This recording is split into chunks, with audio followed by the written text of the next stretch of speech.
Bom dia, tudo bem?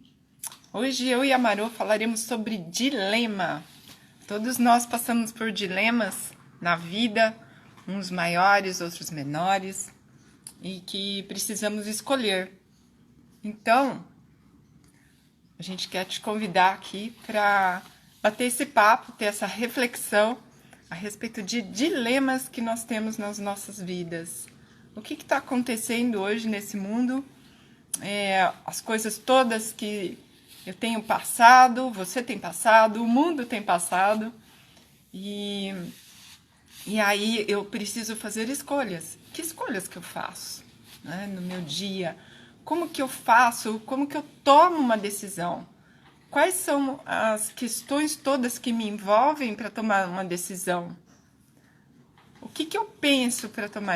O que acontece comigo para tomar decisões? Bom dia, tudo Bom bem? dia, tudo bom? Sabe que eu acabei de tomar café, olhei pra cá e falei, nossa, nem passei batom. Vai assim mesmo. Eu passei antes de tomar café, mas não saiu. Que bom. Então, e aí? Como foi seu final de semana? Aproveitou bastante? Muito bom, muito bom. Que bom. Eu tive um susto daqueles. Hum, Um susto gigantesco. São dilemas da nossa vida. Ontem a minha mãe caiu, teve um olha. tombo muito feio, ela bateu de cara no chão. E nós saímos do hospital 11 horas da noite, Ai, né? meu Deus. Graças a Deus está tudo bem, uma senhora de 85 anos, né? E inspira cuidados, a minha casa é um desafio, a gente já precisa fazer algumas modificações para que ela seja acolhida. E aí são escolhas, né? São os dilemas, por isso que eu trouxe aí um dilema.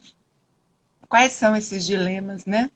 Ontem, apesar de ser domingo, eu estava numa reunião e de repente eu escutei ela caindo, né? E aí eu saí correndo dessa reunião e coitada, na hora que ela estava deitada no chão e eu tentando ajudar ela, eu deitei no chão do lado dela, né?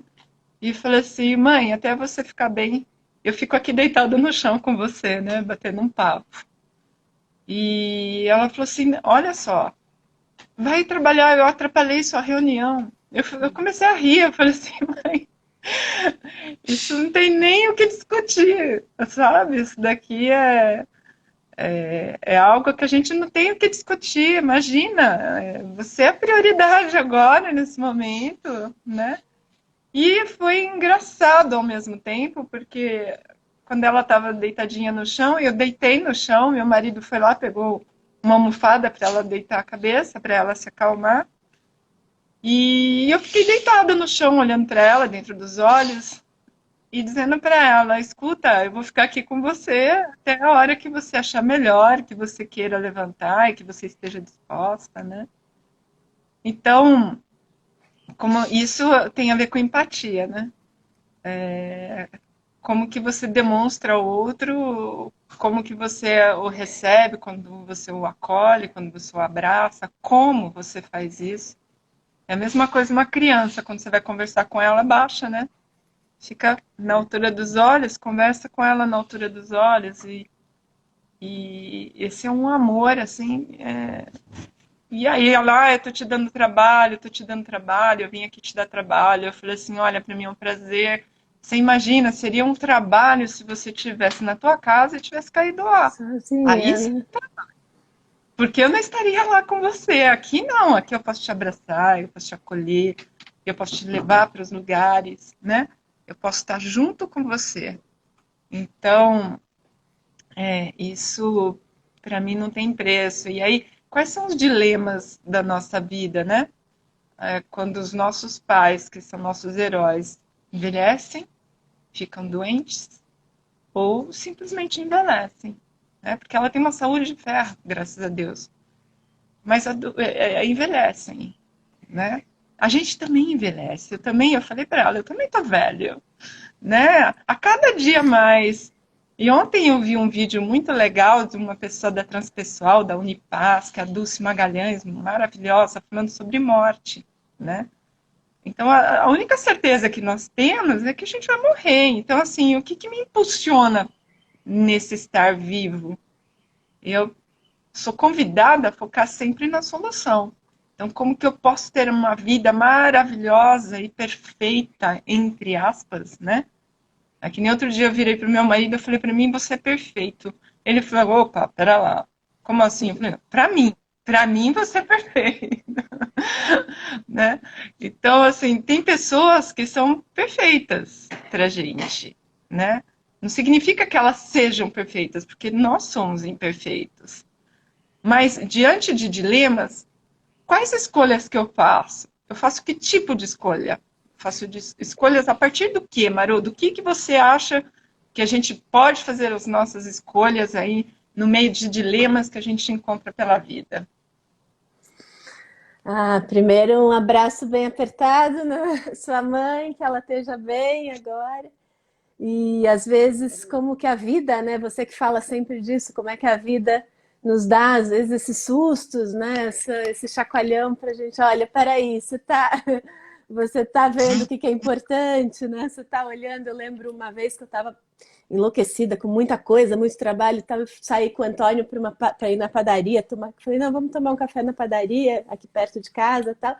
E ele era menorzinho, e na hora que eu fui pagar a conta, ele saiu pra rua, saiu na rua andando assim, e era uma padaria na rua já, né? Não tinha espaço. Aí eu larguei a bolsa, larguei tudo e fui e peguei ele, né? Eu falei, Antônio, que absurdo, não faz isso, não sei o quê. Mas assim, o meu instinto primeiro foi pegar, quer dizer, nada mais importava. Eu acho que esse. E aí tem a ver com o que eu vou falar, né? Das nossas decisões, que elas são emocionais. Para a gente tomar uma boa decisão, a gente tem que ter essa integração entre o cérebro emocional com o cérebro racional, porque tem um circuito ali que encurta o caminho, que vai direto, né? Você vê o estímulo, vai direto da amígdala, direto do tálamo, direto ali para a resposta, né? Imediata. Então ele encurta o caminho. Então essa reação de sair correndo e puxar o Antônio, né? De segurar, ou quando eu outra vez tive que fazer a manobra do bombeiro, que ele engasgou e desmaiou no meu colo mamando, eu tirei toda a roupa, virei ele de cabeça para baixo, fiz aquela manobra do bombeiro, quer dizer, eu ressuscitei ele ali na minha frente, né? E depois ele estava já com bronquiolite, tivemos que ir para o hospital, tá? Mas esse insight, assim, né? Que eu acho que não é só de mãe, é de filha também, né? Não é? E que a gente tem essa presença na hora que é antes dessa resposta elaborada, racional. Peraí, vamos para o médico, vamos, né? Como é que a gente levanta daqui? Em que condição melhor para você não se machucar? Acalma primeiro. Nas nossas, para a gente tomar boas decisões, a gente precisa do nosso cérebro emocional funcionando bem junto com o racional. Então, as emoções são importantíssimas no processo de tomada de decisão. Quando eu não consigo ter, eles mostram, né, os estudos do Damasio, né, os estudos, quando a pessoa tem algum problema nesse sistema das emoções, ela não consegue tomar decisões, por mais brilhante que seja, por mais inteligente que seja. Então, mais uma vez, né, essa importância da gente integrar, né, essa palavra integração, integrar o que eu sinto, com o que eu penso, com o que eu posso fazer, e aí tomar uma decisão com clareza. Quando a gente fica muitas vezes com ansiedade, rodando em círculos, tal, muito preocupado com o futuro ou com o passado, eu não consigo tomar uma decisão, porque eu não tenho a clareza necessária, né, para ver as coisas como elas são, para fazer as escolhas, né? E aí eu fico só no dilema, eu não tomo a decisão, não vou. Decisão significa corte, né? Na palavra também é corte, decisão, né? Então eu preciso escolher, não tem jeito, eu não consigo fazer tudo, por mais que a gente ache que a gente é eterno, que a gente é super poderoso, que a gente. E aí, como é que é possível, né, fazer as escolhas, analisando o risco, analisando a situação, mas elas têm que fazer sentido, né? Eu acho que trazer esse lado emocional importante da decisão, né, que te dá clareza. Olha que linda, a Karine Mendes, minha priminha linda, agora já mulher, né? Mas ela era minha priminha pequenininha. Agora está uma moça linda, tem filho, inclusive, e parece que a gente nunca esquece, né? Parece que a gente olha para os nossos priminhos mais novos e falando assim, nossa, outro dia eu estava conversando com uma prima e eu falei assim, quando que você se forma? Ela falou, Cris, eu já sou formada, eu tenho um escritório já. Nossa, que sem noção que eu sou, né? O tempo passou, né? Mas isso que você está falando, na transpessoal, a gente fala, chama de reis. Ou razão, emoção, intuição e sensação. Quando a gente consegue tomar as nossas decisões alinhados com todos esses sentidos da vida, que a razão tem, agora nós estamos, eu vejo muitos teóricos, né, ou pessoas criticando, esse mundo racional, o exagero nunca é bom, né? O importante é a gente ter o caminho do meio, saber optar sobre ele e não deixar uma coisa prevalecer sobre a outra, mas juntas. Então, essa questão de falar que o cérebro direito e o cérebro esquerdo funcionam de formas diferentes, na verdade, eles precisam integrar, né? Funcionar Sim, juntos, não separados, né? A separação é uma forma didática que inventaram para explicar como que as coisas funcionam, mas o X da questão é integrar todas as coisas e não separá-las. Elas foram separadas só para explicar que, né, que existe isso e aquilo, mas na verdade está tudo conectado, interconectado ali. Né? É muito interessante você falar isso, porque quando eu estava atuando numa empresa, num processo de crise total, que envolvia muitas mortes, né, que aconteceu, eu estava atendendo como coach um executivo. E essa pessoa foi presa. E quando eu cheguei na casa da pessoa para atendê-lo, porque ele estava afastado, a esposa não sabia o que fazer. Então, imagina, meu marido, um homem íntegro, que foi preso por uma situação, uma contingência, um dilema absurdo, né? Que eu nunca imaginei que ia acontecer na minha vida, mas está acontecendo dentro da minha casa. O que, que eu faço? Eu não sei. A pessoa perde o eixo, ela perde o chão, ela não sabe o que faz. Imagina, você está na tua casa e de repente acontece alguma coisa na empresa do seu marido é preso, porque o nome dele está escrito lá, né?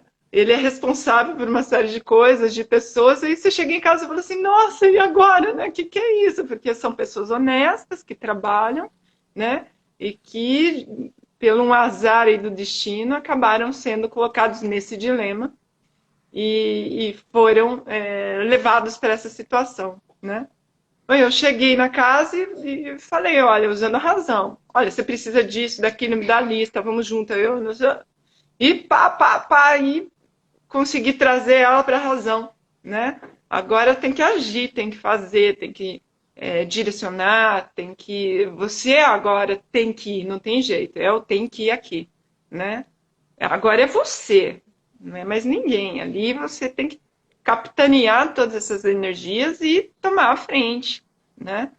Então, como que eu tomo as minhas decisões? Né? O Richard Barrett, ele diz que a gente toma as nossas decisões por valores. São valores. Você coloca o valor em primeiro lugar. Quando a gente está na pirâmide superior, né?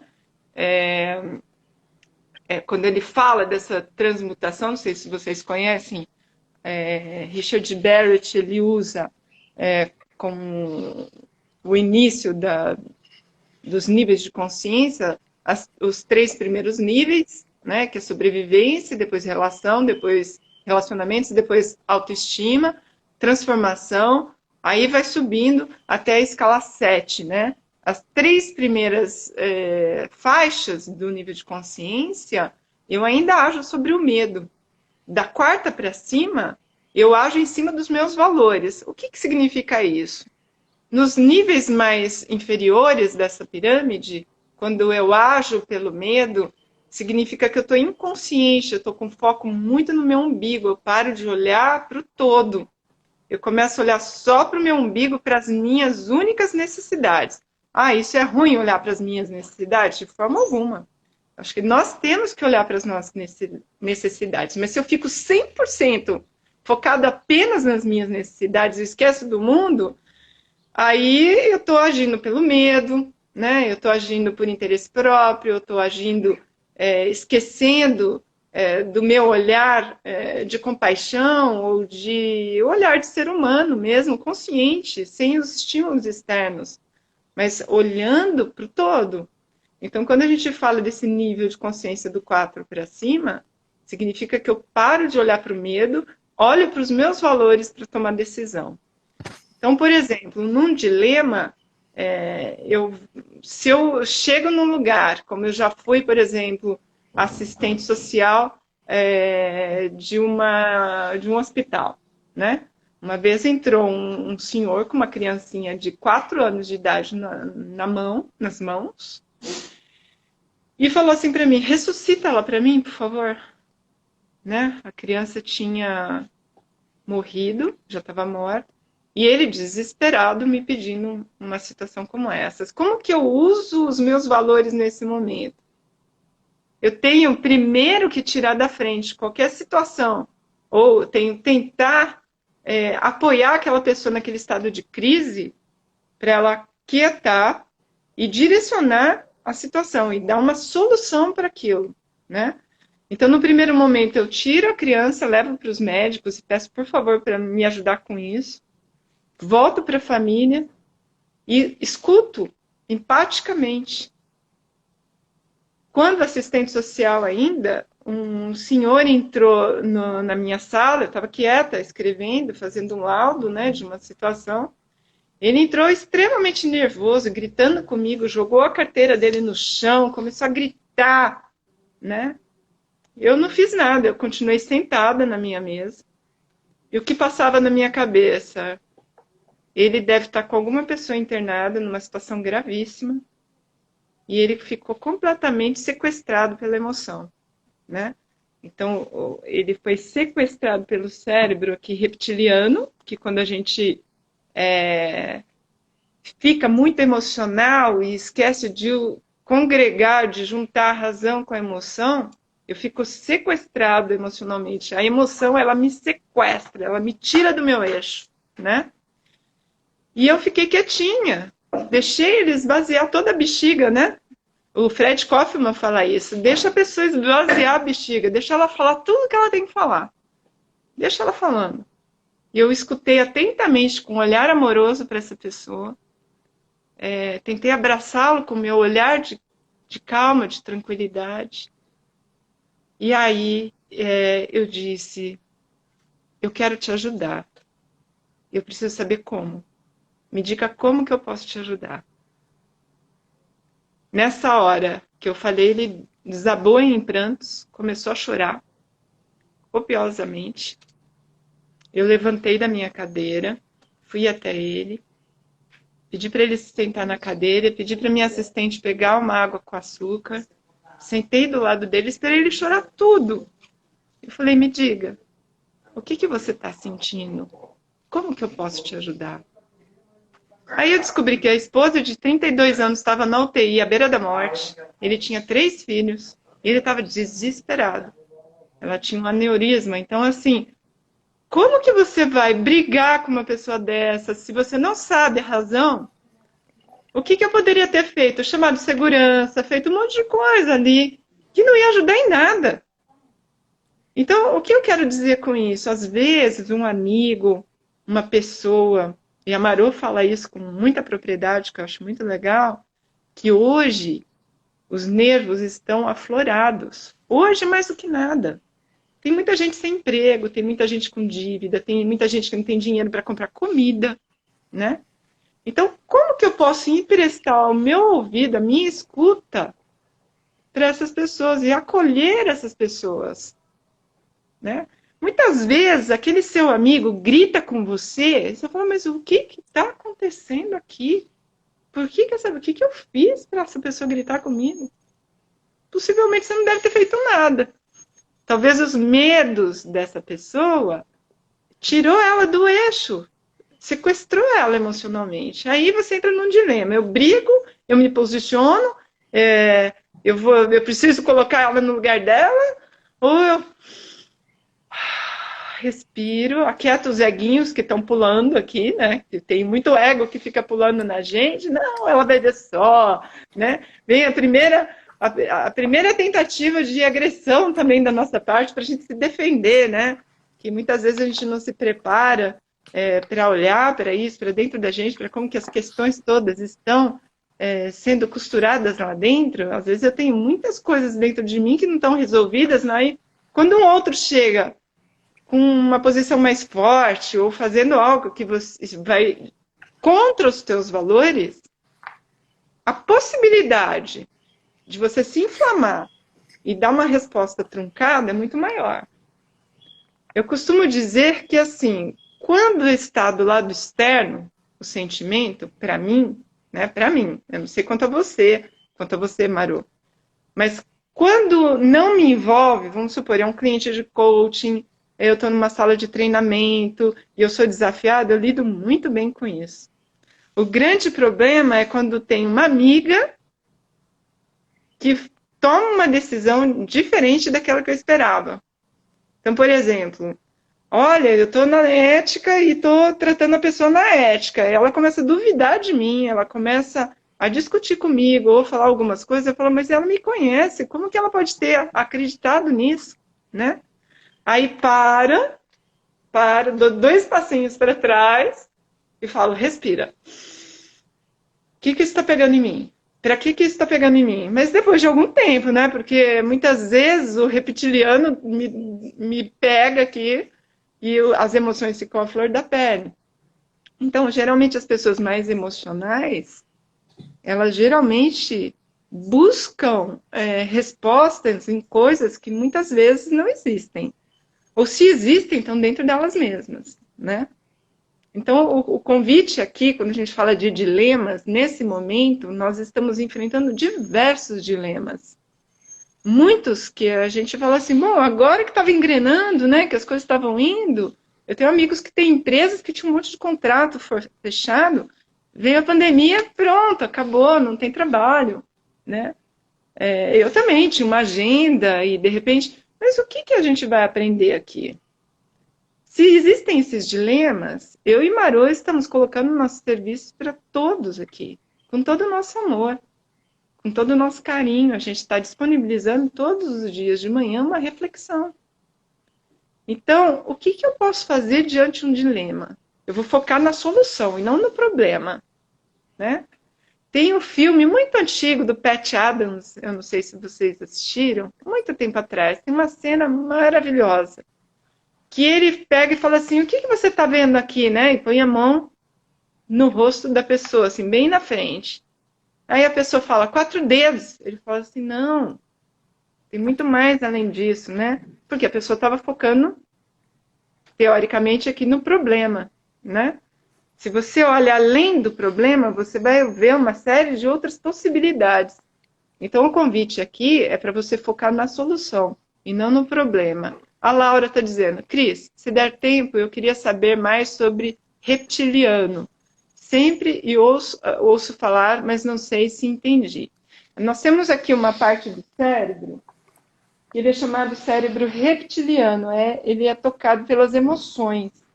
E que vai muito, por exemplo... Ui, quase que eu derrubo aqui meu tripé.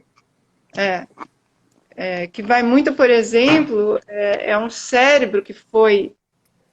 desde muito tempo, lá da pré-história, né? Então, é aquela questão do eu ataco, eu me defendo, né? É muito pré-histórico mesmo, mas nós somos animais, né? E a gente está em evolução. Então, assim, se alguém faz alguma coisa, um estímulo externo vem e me provoca, a primeira coisa que me vem é reagir. Ou eu reajo, ou eu me afasto, eu me defendo, né? Agora, se eu estou diante da minha consciência, o cérebro reptiliano, ele vai querer... Isso é científico, sim, Laura. É científico. Depois, se vocês quiserem, entra na minha landing page, que você vai encontrar na minha bio. Deixa o endereço de vocês lá, que a gente manda um material para vocês sobre o assunto, tá? É científico, sim, né? Então, o que eu preciso? Eu tenho estímulos externos. Se diante desses estímulos externos eu ajo a revelia dos meus valores, a revelia da razão, a revelia da intuição, da sensação e da emoção, eu sou sequestrado, né? Então, o convite sempre é como que eu posso tomar ações com foco na solução e não no problema.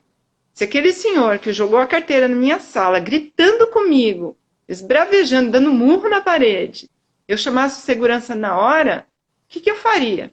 É ao lado mais selvagem. O que eu faria? Eu estaria agindo com meu cérebro reptiliano, com medo. Nossa, quem é esse louco? Né? Não. A minha escolha foi, eu estou no hospital, a pessoa está nervosa com alguém internado, que eu não sei direito o que é ainda. Deixa eu escutar ele primeiro. Então, eu vou analisar e tenho que ter calma para essas questões. Então, se o estímulo externo vier, qual é a minha escolha? Eu vou tomar as minhas decisões em cima dos meus valores, porque eu sei viver sobre os meus valores. Tá consciente de tudo que está acontecendo, sem antes atacar, né? A Maru sabe bastante sobre isso. Ela tem falado bastante sobre inteligência emocional. Quer trazer alguma coisa para a gente, Maru? Sim, o Daniel Goleman, né, que não é tão recente, mas esse livro é maravilhoso, A Teoria Revolucionária que redefine o que é ser inteligente. E tem um outro falando de crianças, tem um outro também do Daniel Siegel, que ele fala do cérebro da criança, depois ele tem o do cérebro do adolescente também, para quem lida com criança e adolescente é muito bom. E ele explica muito didático, ele fala isso que a Cris falou, né? Primeiro você se conecta com a pessoa, com a criança ou com o adulto que estiver gritando, no nível das emoções. Aqui traz a pessoa para o presente, né? Olha, aqui agora, ouve, tenta fazer, né, um contato visual, abaixa, na pessoa, se for uma pessoa, né, uma criança menor, tal. Depois você traz ela para a razão. Depois você traz, espera aí, quais são, o que aconteceu, o que eu posso te ajudar? Se você tentar trazer para a razão na hora que a pessoa está com raiva, está esbravejando, não funciona. Isso, né, dá mais raiva ainda, né? Mais raiva ainda na negociação. O William Ury também, que é outro autor que eu adoro. Agora eu estou dando um curso à distância de negociação de conflitos lá para o IPOG. E é isso, ele fala que ele já aguentou um chefe de Estado gritando muito com conflito ali no país, né? E ele foi chamado para negociar. Então ele aguentou, deixou a pessoa falar, segurou, foi respirando, porque é difícil você ter isso, você precisa de muita presença de espírito, né? Ter muita para saber, olha, isso não é para mim, isso é da pessoa, tá? E ele foi, até que a pessoa perguntou: o que você quer que eu faça? O que você acha? Aí sim ele podia falar o que ele queria que ele fizesse, né? Qual seria a melhor estratégia, o que fazer, tal. E aí sim ele ouviu. É a mesma coisa quando numa conversa, se você tentar falar enquanto a outra pessoa está falando, está despejando tudo que ela precisa falar, ela não vai te ouvir. Então primeiro você ouve, depois você fala. Essa é a regra de ouro, né? E aqui esse livro ele traz muito essa, né, como é que essa reação aqui tem uma reação que é mais curta, do tálamo direto, né, para a amígdala. A amígdala aqui é o cérebro reptiliano, né? Ele mostra o Siegel mostra com a mão, então como se a gente tivesse aqui o cérebro reptiliano e depois vem o neocórtex aqui em cima, que é o nosso cérebro mais elaborado, né, que evoluiu depois. Então isso vem lá do Homem das Cavernas. E hoje a gente não tem mais motivo para ter essa reação tão exacerbada, né? Tão assim, quando eu recebo um e-mail mal criado, por exemplo. Mas eu tenho a mesma reação, muitas vezes, do que lá o Homem das Cavernas, quando via um bicho grande tinha que atacar. Então, essa reação, luta ou fuga, ela é um instinto de sobrevivência. É o que eu faço quando eu pulo na frente para pegar o Antônio, que pode ser atropelado. É esse instinto que é super importante, que ele é uma resposta mais rápida, que me leva a agir. Quando eu vejo um bicho, né, ou alguma coisa que me causa muito perigo, que eu preciso, que pode me matar, né? Então eu tenho que agir primeiro para pensar depois. Isso são anos de evolução que nos permitiram chegar onde a gente está, né? Agora, trazer isso para o momento atual, com essas proporções, sem ter essa clareza, essa calma, aí não é bom, porque eu vou ter uma reação muito over, né? Muito fora de propósito. O equilíbrio sempre é o mais indicado, né? Por isso que eu digo, na transpessoal, quando a gente tem ações que são inteiradas entre razão, emoção, intuição e sensação, aí eu estou no nível de consciência que eu subo na escala de consciência, né? E não é reprimir as emoções, né? A Laura colocou, não, não é isso, né? É compreender, É, se dar pé do que está acontecendo consigo. É falar, opa, peraí, o que está acontecendo aqui? Né? Para que eu estou sentindo isso? Respira, o que está acontecendo comigo? Né? Esse final de semana foi um final de semana muito intenso, de muitos aprendizados para mim. Né? Principalmente isso. Então, assim, tudo muito novo, né? A minha mãe morando comigo, eu tendo que fazer uma mudança dentro da minha casa, tendo cuidado com ela. Mas é engraçado, né? Isso está me dando muito prazer de poder apoiá-la nesse momento de vida. E eu estou percebendo o quanto que eu sou capaz de amar, sabe? O quanto que eu tenho dentro de mim amor. Porque ontem, 11 horas da noite, sem jantar, sem nada, eu lá do lado dela, sabe? E o meu marido foi uma pessoa incrível também, dando total apoio. Então, a gente está numa construção de amor muito grande, né? E de compreensão, e eu acho que esse é um momento precioso para todos nós, né? Pessoal, são 31 minutos que eu e Maru estamos falando, sempre uma conversa muito deliciosa, essa troca com a Maru. Sim, Laura, nem todo mundo tem esse autocontrole, nem nós mesmos que não. estudamos pra caramba temos esse autocontrole 100%. A gente treina, a gente tenta, nós estudamos, né? E a gente busca praticar o tempo todo, mas nem todo mundo, nem nós mesmos, em alguns instantes, porque são os ganchos, né, que a gente tem com a nossa história pessoal. Então, às vezes uma pessoa falou alguma coisa para você que engancha com uma situação lá do passado, que a tua criança ferida falou, se rebela e fala assim, opa, pera lá, eu também fui rejeitada, eu fui, né, desaprovada naquele momento. Então, sim, Laura, às vezes é muito fundamental e importante a gente dar uns gritos, sabe? Que eu adoro gritar, né? Eu tinha uma tia de 85 anos, há muitos anos atrás, quando eu era jovenzinha, né? Eu tinha uns 24 e morava com ela. Olha, eu vou aqui me estender com o tempo. E às vezes eu tinha um Fusca, punha a minha tia e ia para Bauru, de São Paulo para Bauru, as duas juntas. Eu falava assim, tia, tô morrendo de vontade de gritar. Ela, então vamos gritar. E a gente gritava no meio da estrada, né? Agora já tá um pouco diferente, mas às vezes dá vontade de gritar, eu grito também. Eu grito, mas tipo, olho pro meu marido e falo assim, amor, ó, sabe? Então, é outro tipo de grito, né?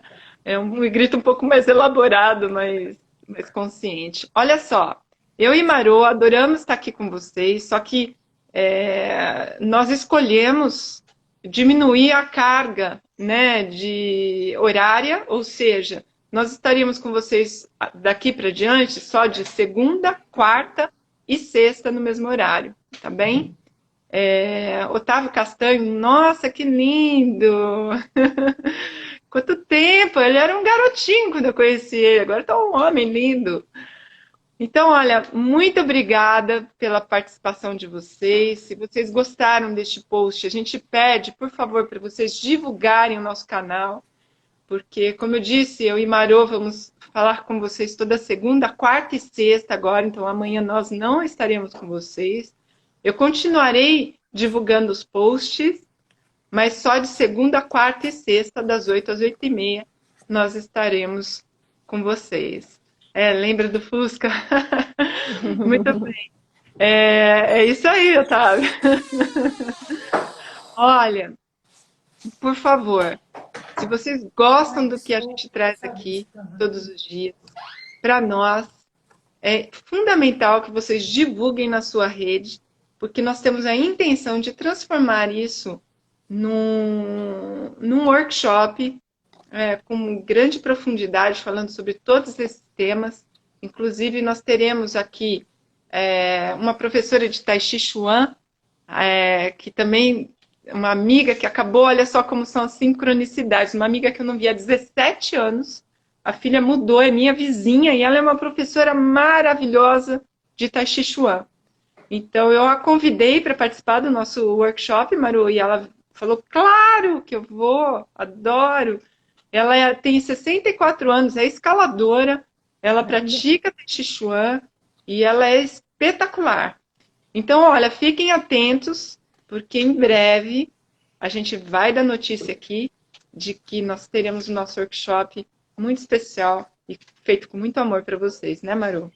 Muito bom. Queria lembrar que hoje é dia do amigo, dia 20 de julho, é aniversário de uma tia muito querida também, minha tia Graziella. E agradecer, né, você, minha amiga aqui de todas as manhãs, todos os amigos que estão com a gente, os que não eram amigos viraram amigos porque estão acompanhando, e deixar essa carta aqui, que a amizade é um laço em forma de abraço. Nesse momento que a gente não está podendo se abraçar, a gente tem a nossa amizade aí, que é esse laço, esse balão que vai onde for, né, para Com nos fio aquecer. outro, né? Parente nos une a todos. Sim, isso mesmo. Muita gratidão. Quero só deixar um beijo pro meu irmão, 54 anos hoje. Oba! Otávio, que saudade. A gente tem muita coisa para conversar. Obrigada. Divulga aí na sua rede, hein? Um beijo. Bom dia, boa semana para todos. Tchau.